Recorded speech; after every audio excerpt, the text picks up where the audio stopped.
Foggy Bottom Line Media.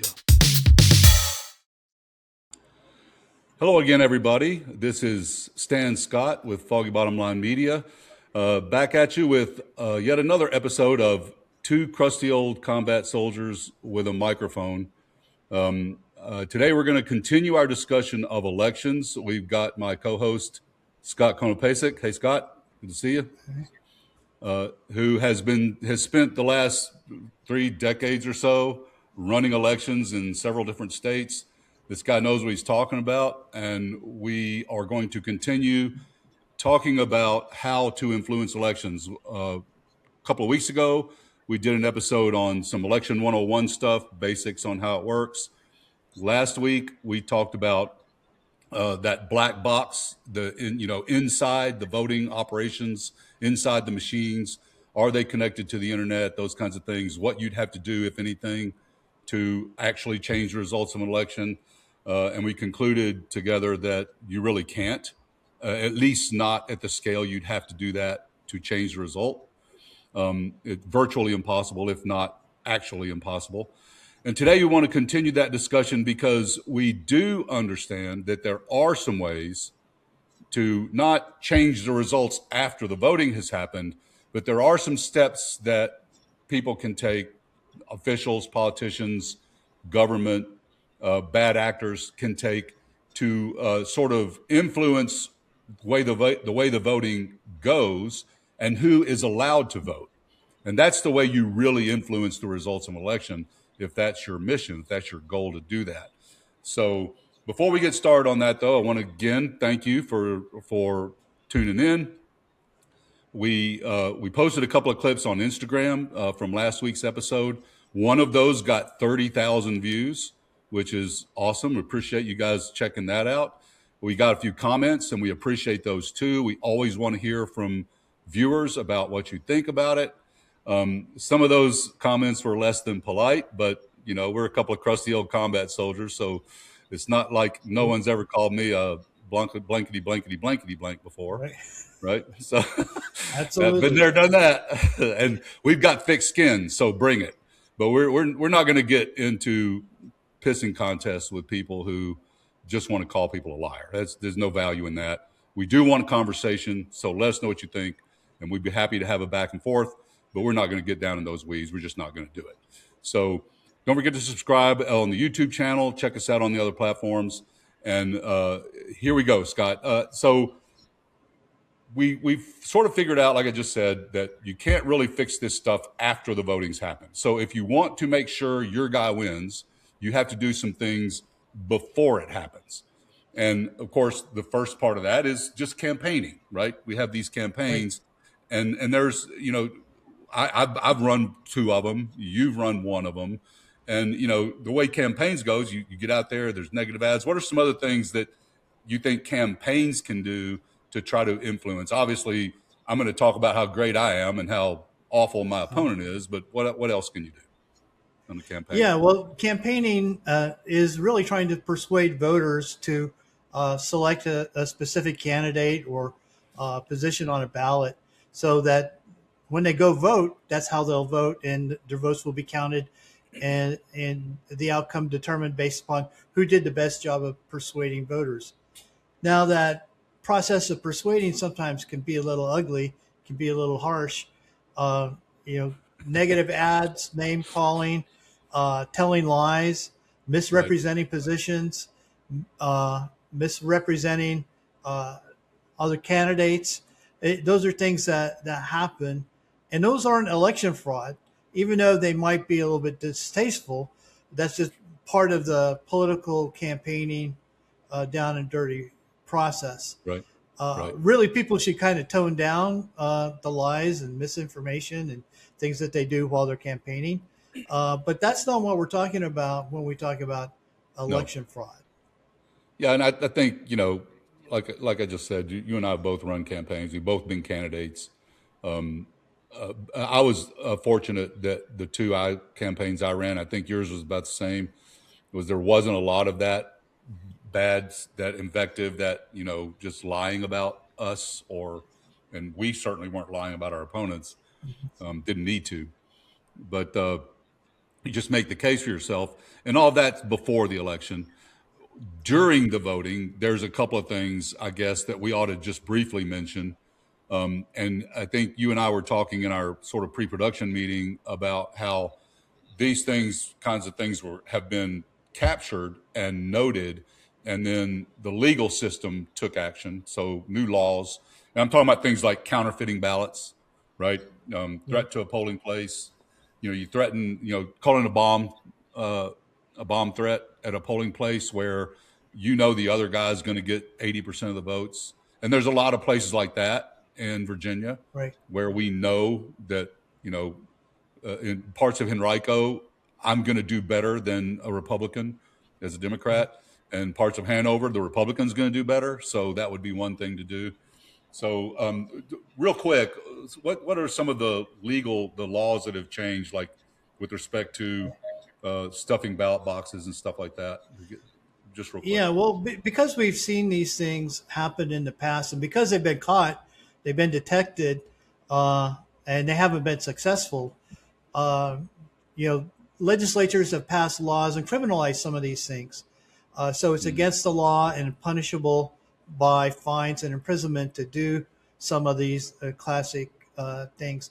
But also on the administrative side, those people who are charged with administering the election, managing the election, have come up with countermeasures and procedures that will either protect Right. or uh, uh, it, Yep. what's the word I'm looking for here? They'll either deter Right. somebody's ability to do that. They'll be able to detect it, and they'll be able to prevent it from changing the outcomes of the election. So these are just kind of classic things. In some ways, hacking a voting machine, like we were talking about uh, last week, is really kind of a retail type of attempted Mhm. fraud because you could only change a small number of machines given the number of them that are used in an election. So Right. anybody who were success, if they were to be successful, would not be able to change the outcome of most elections. Right. Uh, so it's really kind of it's in many cases is people kind of gaming the system, trying to see what they Mhm. can get away with. It doesn't pose that great of a threat to the integrity of an election. But these are just just things in place, procedures in place to make sure nobody does it and to detect it if and when it does happen. Yeah. So we're talking like counterfeiting ballots. So Right. once someone figured out you could try to do that and someone did it, the response is, well, let's put a barcode of some kind on every ballot, right? Right. So that Right. we make sure that there's only 5,000 of these ballots printed, and we know that 4,300 of them were cast, and the other 700 have been destroyed or Right. placed somewhere in a safe where we can go back and refer to them. Hey, these were never cast, Right. and so running some of these numbers, and I think I want to make sure I highlight an important point here, folks, and that is that at the scale, unless you're talking about a school board election in a small county where the total number of votes is going to be less than 1,000, maybe it's worth trying to fix that. Although I don't know why you'd try to fix a school board election, but changing the election results for a president of the United States, a presidential election, or a gubernatorial election in a state, you're talking millions or hundreds of millions of votes. And Right. the possibility, the what you'd have to do to change enough votes to really change the result of that it's really just it's it's hypothetically true, but there's no mechanism for it. And we talked about that to some extent last week. So I would encourage you, if you haven't already seen it, to go back and look at last week's episode because we covered all that stuff. And what we really wanted to kind of dig into today, and this is partly in my bailiwick too, because a lot of this is just history. But what you really want to do, if you want to make sure Trump wins, is you make sure that anti-Trump voters, or who you think are anti-Trump voters, don't get a chance to vote. And the same, right? If you want to make sure Harris wins, then you want to try to keep Trump voters, whatever demographic that is.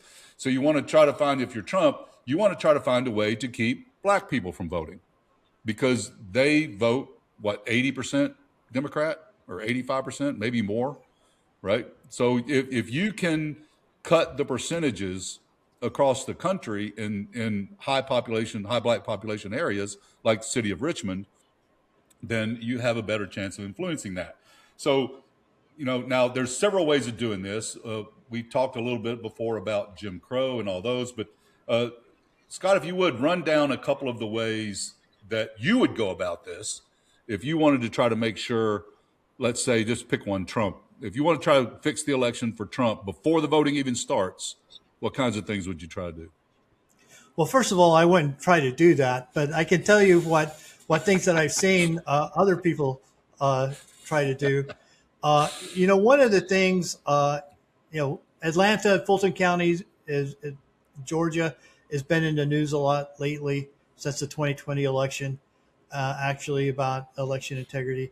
And one of the quirky things about Georgia that doesn't really exist to some extent other places is in Georgia, state laws allow people to challenge the right of others to vote and to trigger an adjudication administrative process where the eligibility of that voter has to be determined.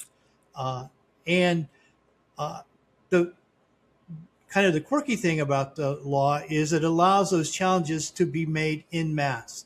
So it's not uncommon for 60 days, 90 days before an election for a party to turn in to the local election official tens of thousands of names of voters that they are challenging their right to vote. So just the whole administrative process that you have to go through to make an adjudication or determination kind of overwhelms the system. Right. And that's in the best case scenario. What they're trying to do, is just to break the system so these voters don't have a chance to vote. And they don't have to have really credible information about the eligibility of the voter. They just can trigger this administrative process to place the eligibility of all these people in doubt. Now that happens a lot in jurisdictions where a certain population, where somebody's trying to disadvantage a certain population. It's not always African Americans that are the target. Sometimes it's Hispanic community, or it's other minorities, other groups that have a propensity of voting in a way that you don't want them to vote. Right. So there's those types of things that happen. They're triggered by parties and individuals. But the states also have been known to do last minute voter purges, which, list maintenance and keeping your list accurate is something that every jurisdiction does on a daily basis. But this last election cycle, or the 2024 election cycle here in Virginia, the state election board and the governor did a scrub of the voter data, just weeks before the election to try to identify people who may not be citizens. And they came up with a fairly significant number. And they also scrubbed for people who may have been convicted of a felony that were on the list. Right. So they came up with tens of thousands of names, and they purged them from the database within a window of time, 60 days, 90 days, within a 90-day window that doesn't allow for sufficient time to notify voters that they've been the subject of this adverse action. It doesn't give them time to respond and react to correct the situation if it was done in error. And is the timing of these purges in mass is one of those historic ways that Right. the voting pool is attempted to be changed immediately prior to an election.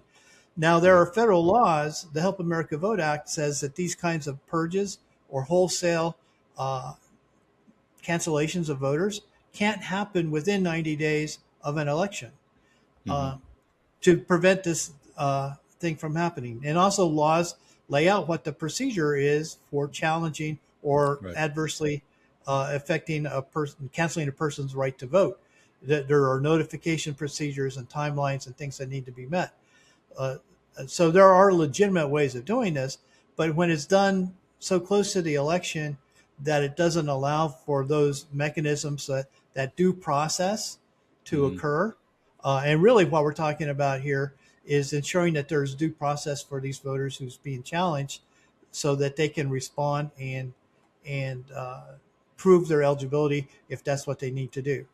Um, so And that's states historically have been notorious at doing that, which is kind of an evolution of Jim Crow, which is hmm the prevention of these people from even getting on the voter rolls.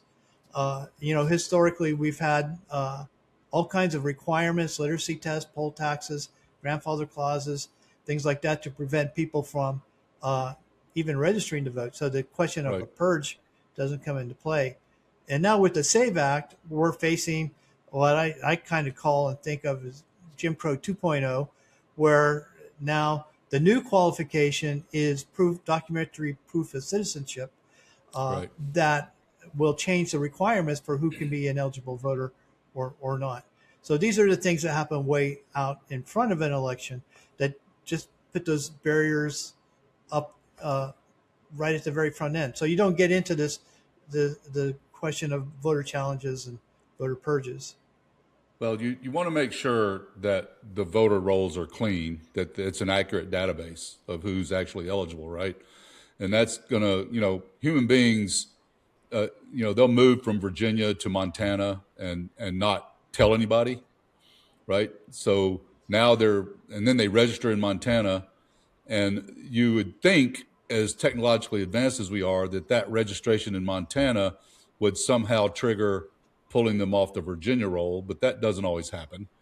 But in Right. any Well, event, go ahead. it's going to say it's not just in intrastate Yeah, movement. We have a very mobile society. People move from Ashland to Mechanicsville all the time, or from Henrico to Richmond, or Richmond to Henrico. yeah. And they Yeah, don't always I stop just, to think that they need to yeah, update their registration. right, And when you do a change of address with the post office, it doesn't notify the right. elections offices that you've moved. Yeah, yeah. I guess that was kind of what I was getting at, is that these things don't happen automatically. You have to take proactive action to make sure you're properly registered. So some of that cleanup has to happen, but the problem is that they'll clean it up based on a particular place that votes heavily one way or another. They'll try to clean it up based on a particular group, like felons who may or may not have their rights restored.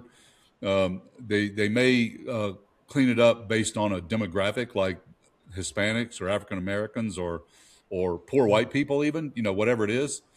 And sometimes they'll look for duplicates, but they'll pull mine out because there's another Raymond Scott in there somewhere, right? And so, but what this does is it creates a problem for the voter because, first of all, like you just pointed out, Scott, they don't always do this in time for the notification and adjudication process to happen, right?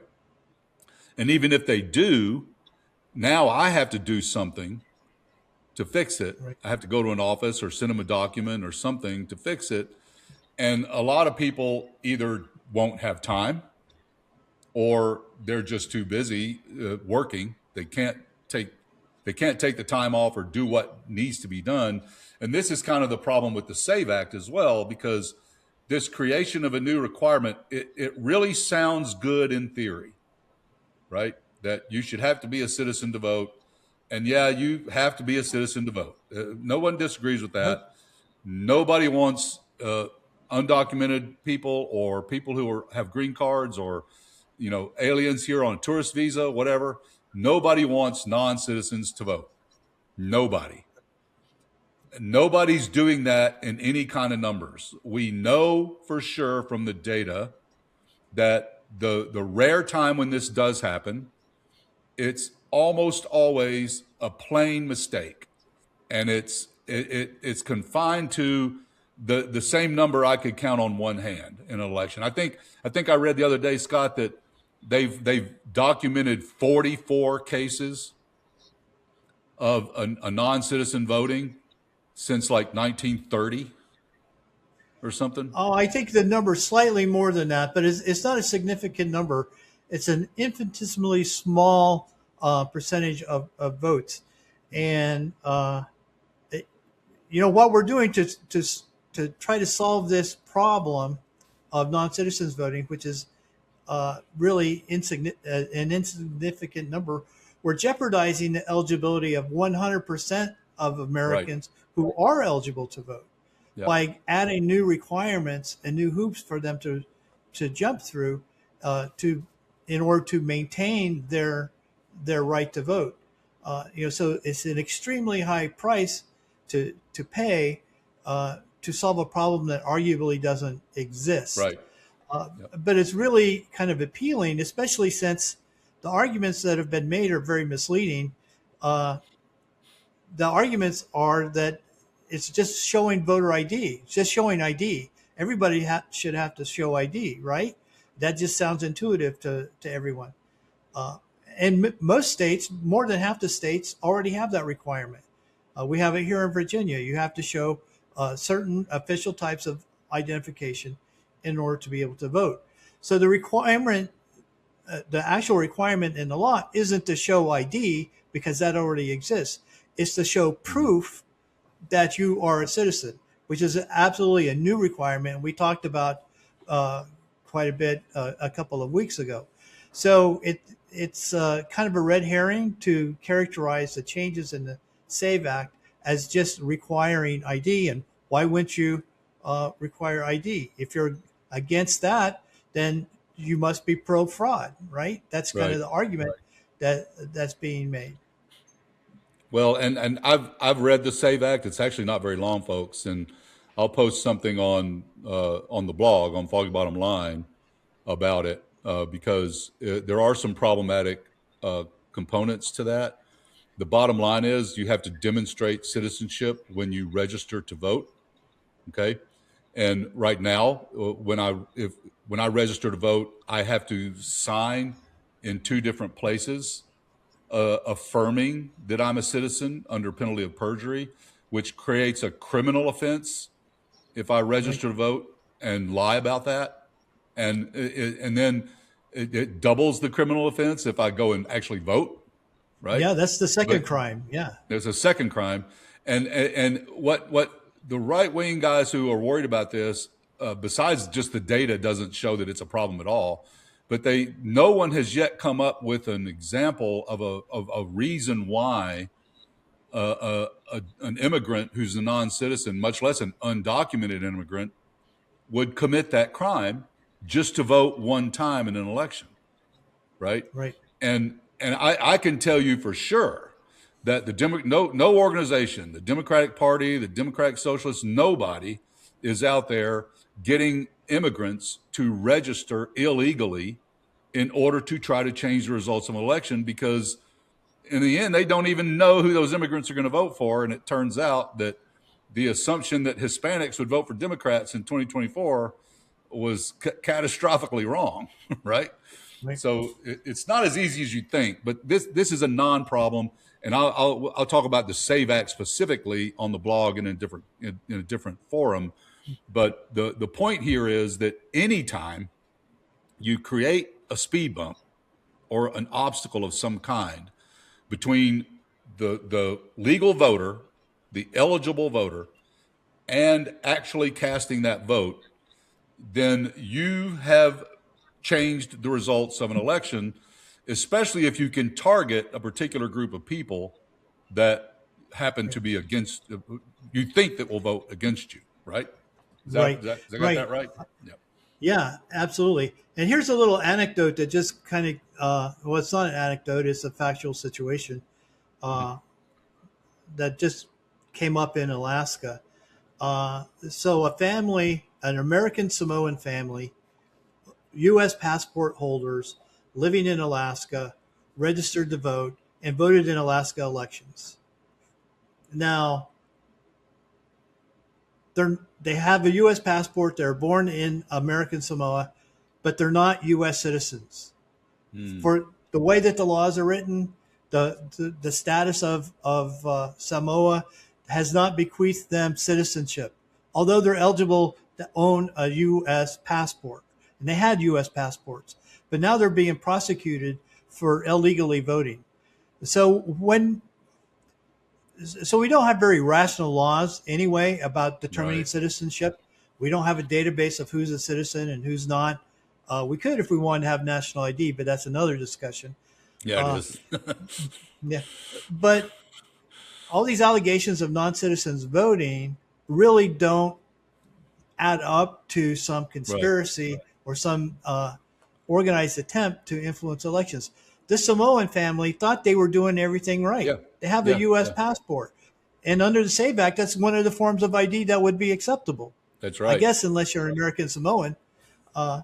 And we have other weird things like Puerto Ricans are U.S. citizens, but they can't vote for president if they're in Puerto But, Rico. If they go oh, to right. Right. Florida, Right. if Yeah. they go to Florida, they can vote for president.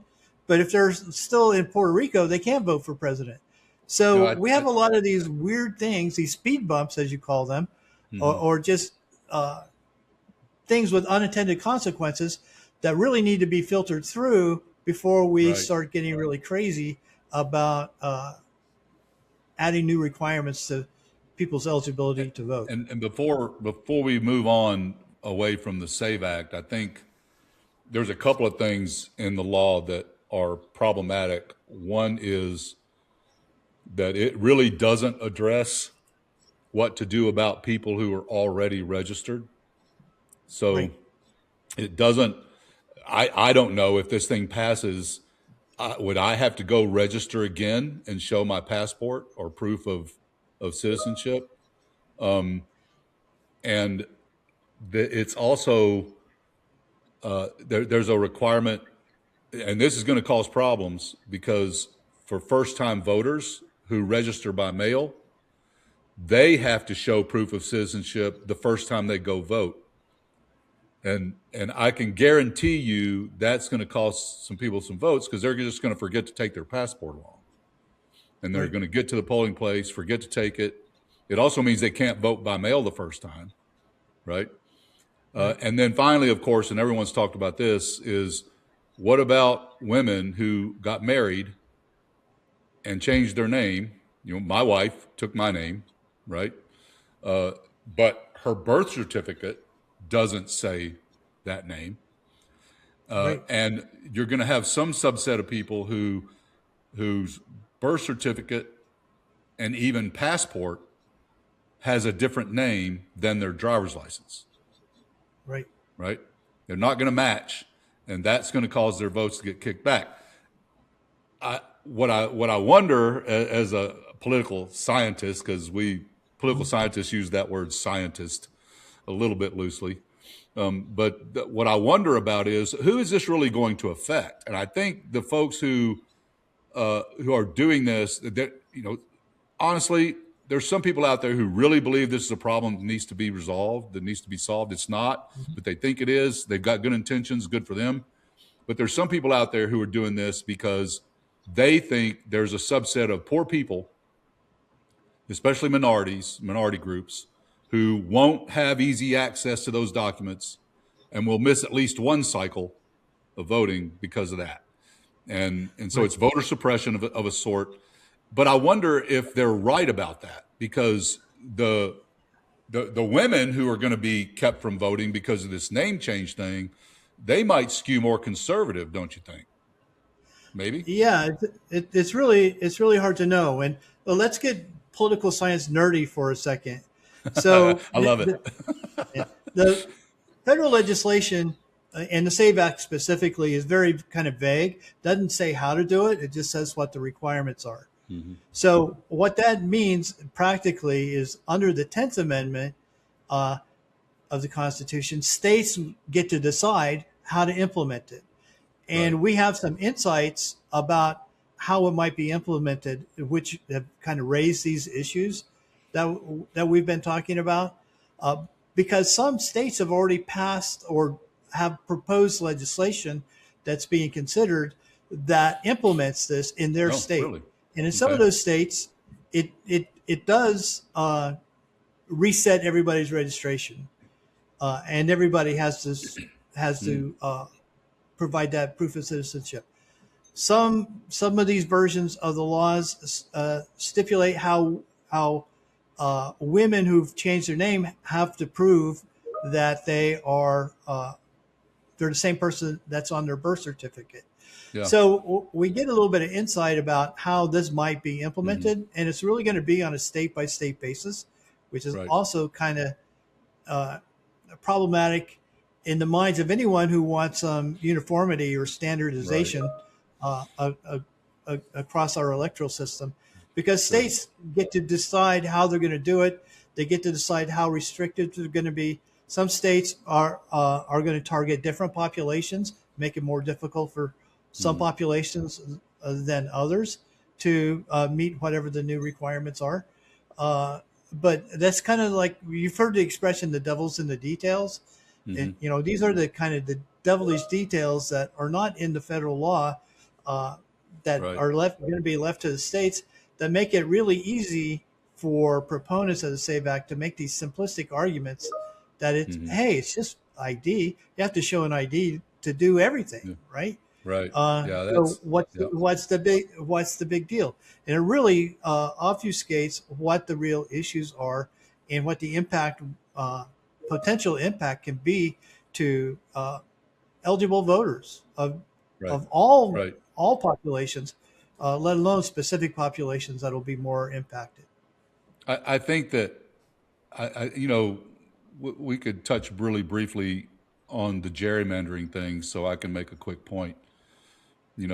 Trump asked Texas to redraw their district lines in the middle of a census cycle, which is a norm breaker. I mean, that breaks the norm. These things typically happen right after the census, and then they wait 10 years. He asked Texas to do that to try to capture some extra seats because they're worried about a blue wave, and he's worried that if Democrats take over the House, then they'll actually start providing some oversight to some of his corruption, right? So the the Texas gerrymander, though, when they redrew those lines, they drew them using 2024 election data with respect to who voted, which means, and one of the reasons Trump won was there was a huge swing in the Hispanic vote from Democrat to Republican in 2024, right? This is Mm-hmm. true across the country, but especially true in Texas because there are so many people with that background living in Texas and voting in Texas. They're citizens, okay? Now those voters are moving back to the Democratic Party because what they thought Trump was promising them, they haven't gotten it, right? Right. And they see, and let me tell you, if you want to switch a Hispanic voter from Republican to Democrat, send ICE out to their city to just arrest anyone who happens to be brown, right? Right. That'll do Yeah. it. So it's funny because some new data now shows that this changing the lines in Texas might actually cost the Republicans a seat, Right. right? Right. Right? Yeah. The Because whole these question of how effective right, this midterm redistricting is going to be, that's an open question, and you're pointing to some very uh, noticeable trends that it'll be interesting to see if they pan out.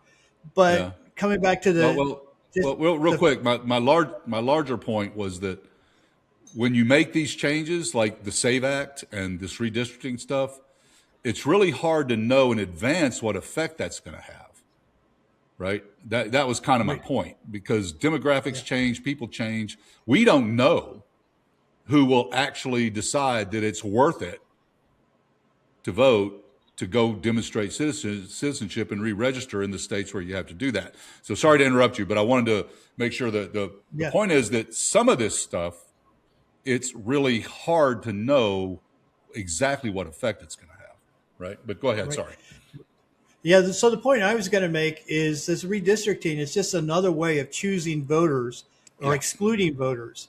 So the intent behind redrawing the lines was to exclude uh, left-leaning voters from these districts and put them somewhere else. So it's right, another exercise of choosing voters, eliminating voters.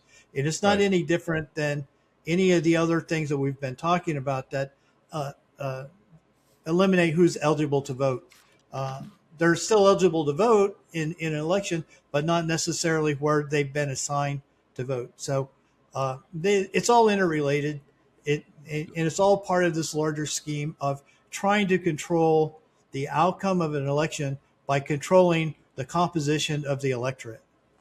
right. And we can quick get into some other ways. I mean, really, if you want to influence an election for mayor in the city of Richmond, there are parts of the city that you would want to suppress the vote. There's some ways to do that that are sort of institutional, like for example, restricting the number of voting machines at those precincts, so that people have to wait in line and they get sick and tired of waiting in line, or they can't wait in line. You make it harder to vote by mail, which means minimum wage workers are going to have a much harder time voting if they can't get off of their Walmart shift on that particular Tuesday. You can even use intimidation, and I think this is one of the things they're doing in Minnesota with this ICE stuff, is that they've got ICE going around, and a lot of people are worried that they'll send ICE agents into cities with very heavy Democratic Party votes in order to suppress those votes because people will be afraid to go out, right? And and not just non-citizens; they're not voting anyway. But the people who these guys have pulled citizens out of their cars because they didn't like the way they were looked at. So I think Right. this kind of intimidation and pressure. I heard stories. I was telling you about this earlier. I heard stories when I ran for the state senate in the fourth, what used to be the fourth district in Virginia, Northern Neck, right, way out Eastern Virginia, Eastern Shore almost, Tappahannock area, those places. And I heard a lot of stories about black people being intimidated out of voting with threats: we'll fire you from the chicken processing plant or the Right. paper mill. You'll lose your job if you vote. So just stay home. It's cool, right? And I heard a lot of those stories, and it was interesting to me that a bigger deal wasn't made out of that. But let's cover at least briefly some other things, because you and I have talked about things like late lawsuits, right? And intimidating poll workers and that kind of thing. So can you touch on that a little bit?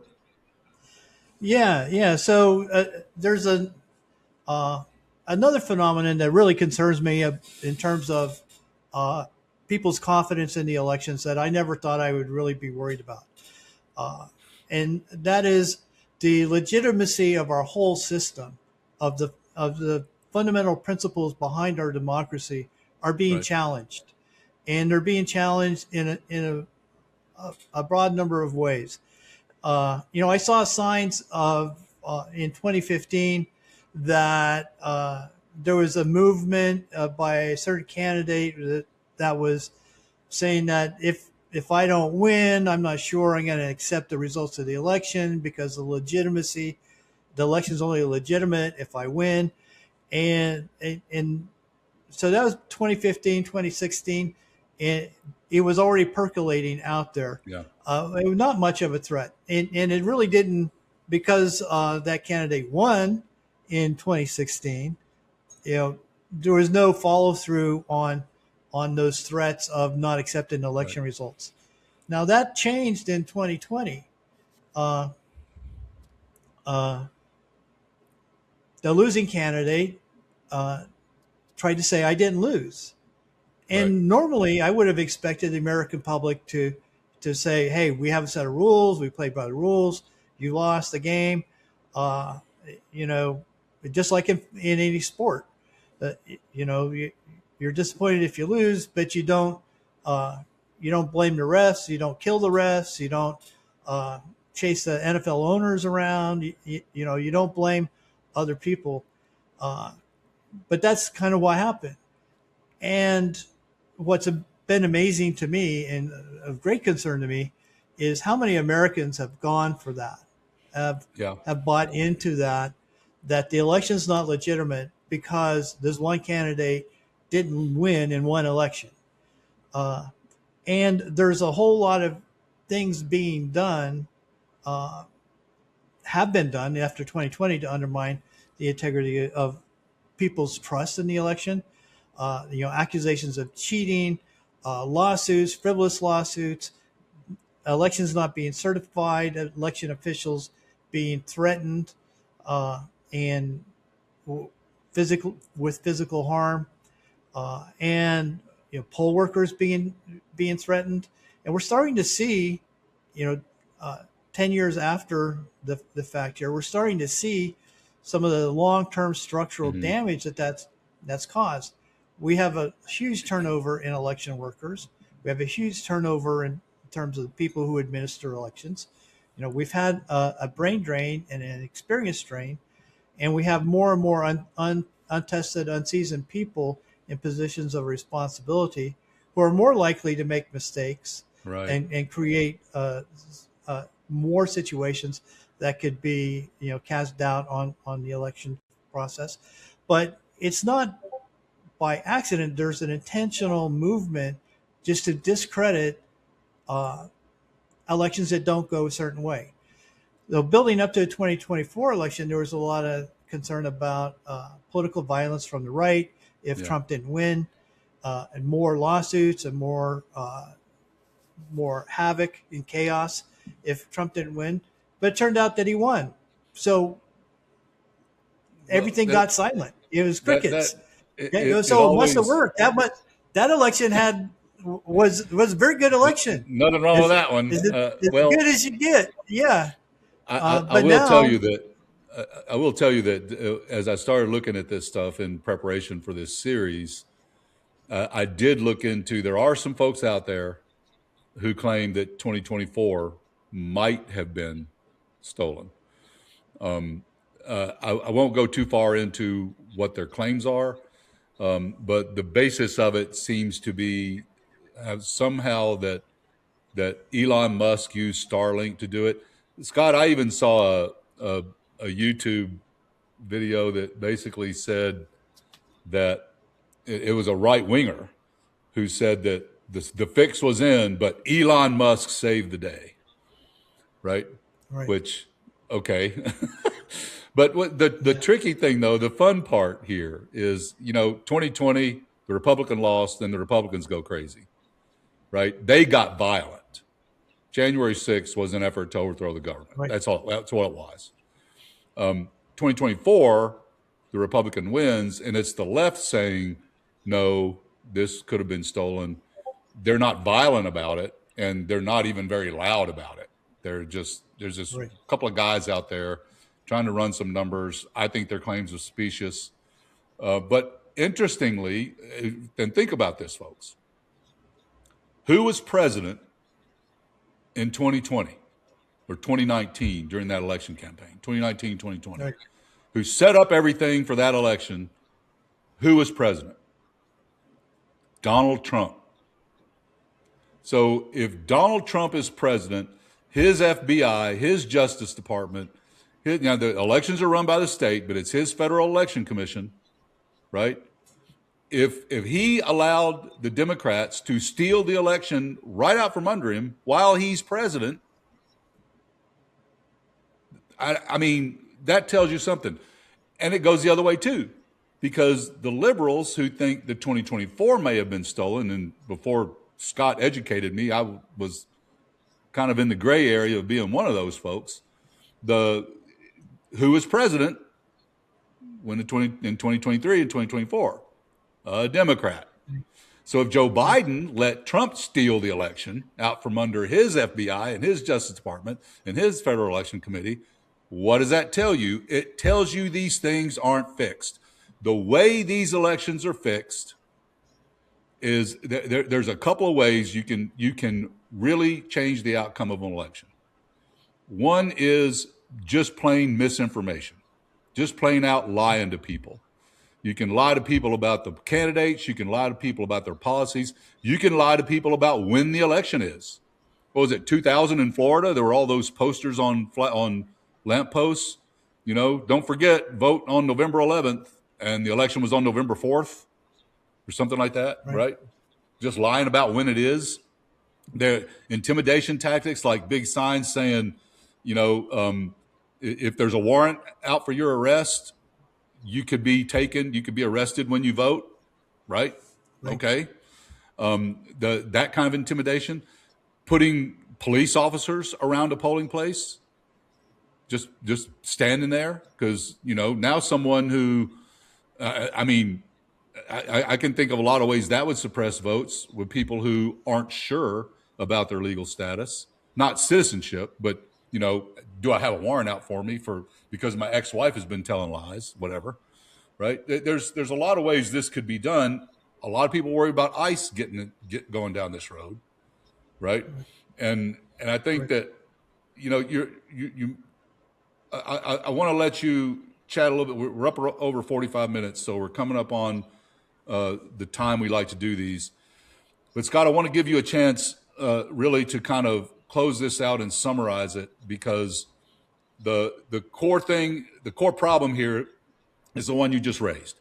And that is that since really 2020, right? Well, 2016, as you pointed out, right? He didn't do anything about it because he won.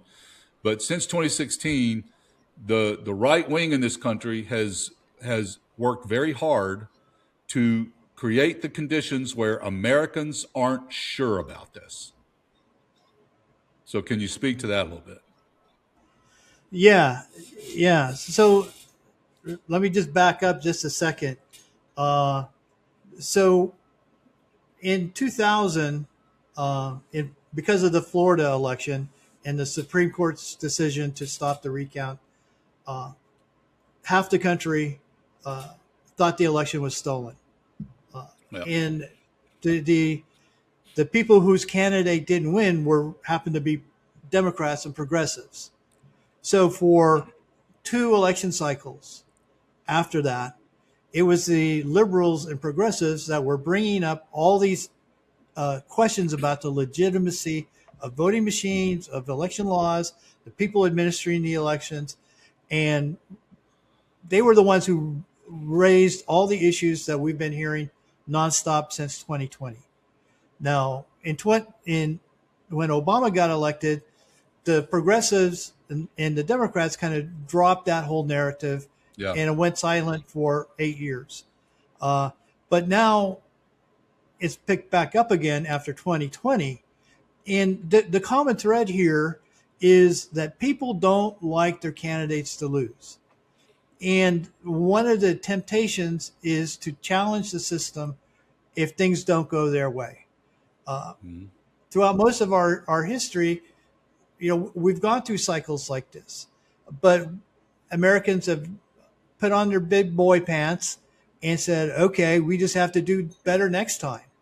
And they've accepted the results. They haven't challenged the results in any violent way or in any way that would prevent a transfer of power. So our system has survived for 250 years, but it's now in jeopardy because people don't seem willing to put their big boy pants on and say, I lost, or my candidate lost. So we have to change our message. We have to do things differently. It's now, we're going to break the system. We're going to blame other people. We're going to blow everything up so we don't lose going forward.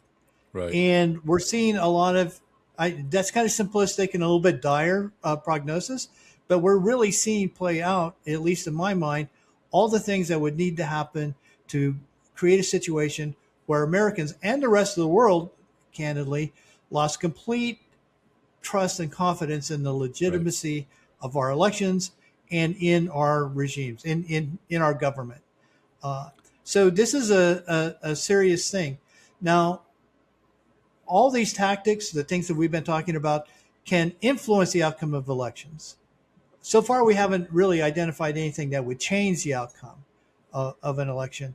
The only thing close to that is Trump looking for 11,000 votes down in Georgia, and that didn't work. But all these things can influence rather than change the outcome of the election.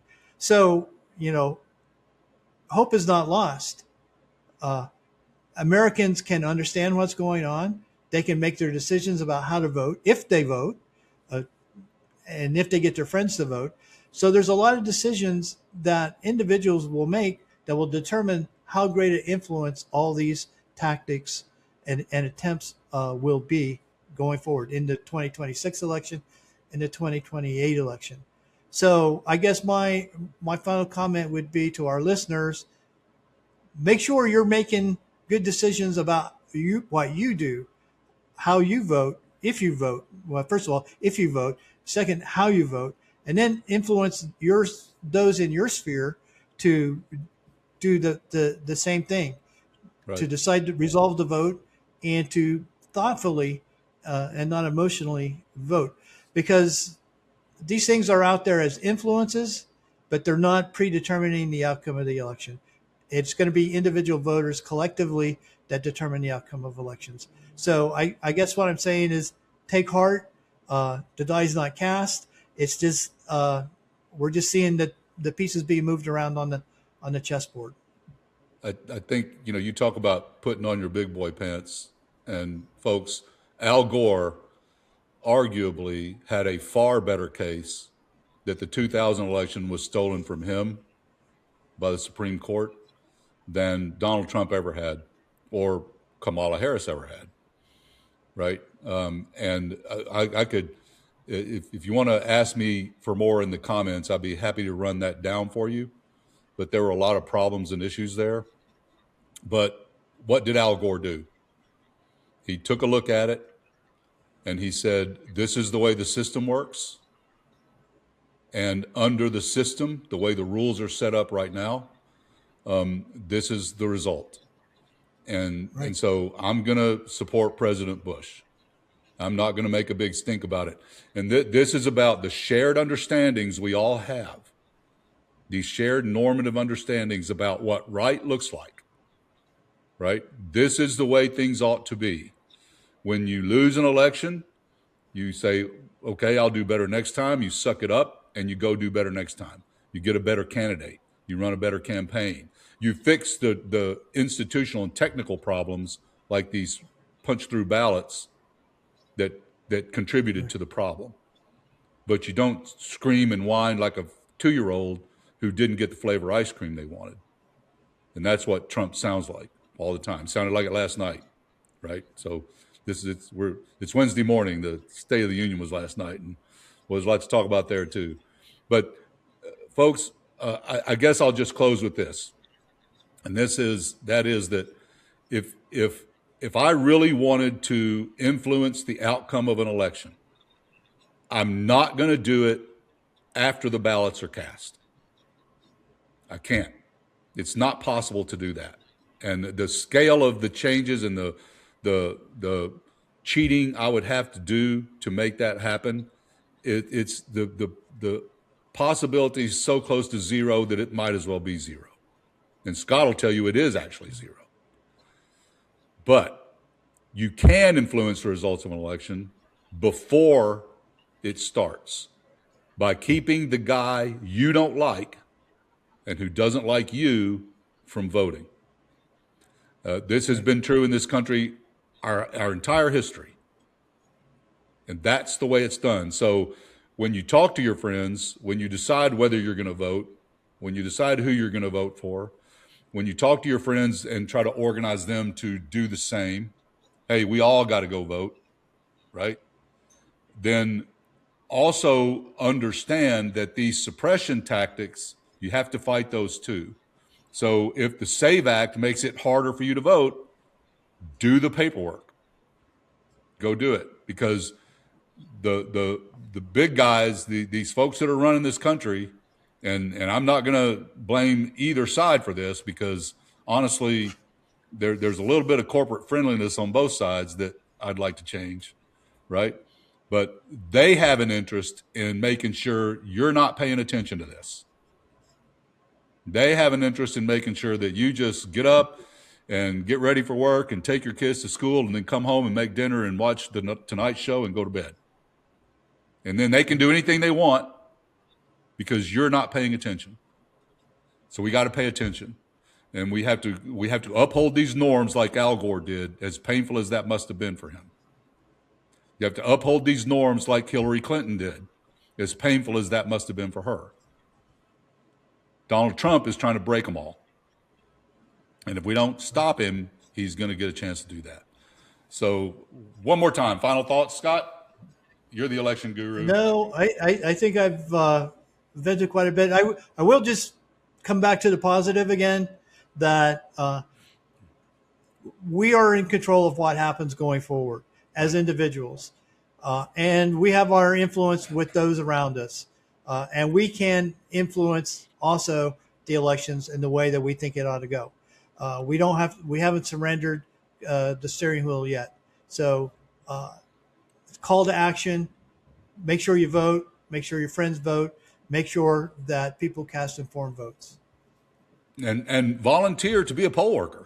Go see what Absolutely. happens inside this box, right? You can influence that. Especially if you have any doubts. If you have doubts about it, go volunteer, be at the polls. You'll see how it works. You'll see all of this, and that hopefully will give you some more confidence. So, Scott, really appreciate you joining me once more, and thanks for your expertise on this. Folks, this is Stan Scott with Foggy Bottom Line Media.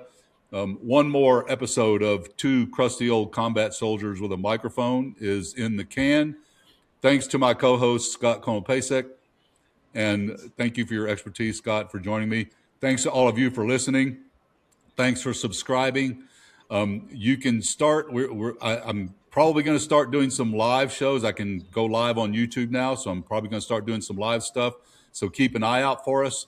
Look at us on Instagram. Got a lot of views on when Scott said very loudly and clearly that that these things aren't connected to the internet and you can't hack them that way. That got some pushback. So keep the comments coming. We love to know where you are, where you're listening from, and we'd love to have you subscribe and check us out on all these social media platforms.